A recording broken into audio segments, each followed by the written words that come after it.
مسلمانانو دا خو ښه د ثوابونو میاشت ده. مسلمانانو دا خو ښه د ثوابونو میاشت ده. ډېر بد نصیبه پکې وایي د خوبونو میاشت ده. دکانداران پکې سرمن د هر سړي وباسي، هغې هم غوايي د لوټ مار د دولتونو میاشت ده. د خپل الله رضا کول په دې کې ډېر اسان وي. د خپل الله رضا کول په دې کې ډېر اسان وي. دا د ختمونو، د نفلونو او منځونو میاشت ده.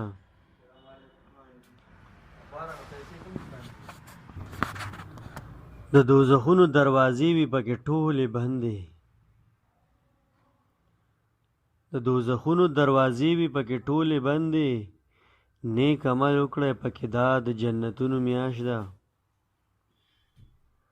په ذکر فکر پکې ځان ګوره مشغول وساتئ.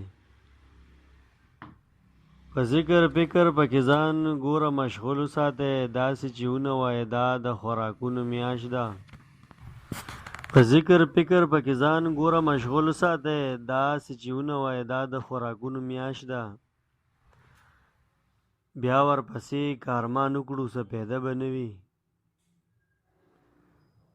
بیا ورپسې کارمان وکړو څه پیدا به نه وي.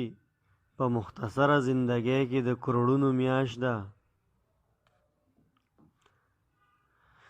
بیا ورپسې به وي اختر مونږ خوشحالي به کوو. بیا ورپسې به وي اختر مونږ خوشحالي به کوو. عشقه تیره بشي دا د رحمتونو میاشت ده. عشقه تیره بشي دا د رحمتونو میاشت ده. مسلمانانو دا خو ښه د ثوابونو میاشت ده. ډېر بد نصیبه پکې وایي د خوبونو میاشت ده.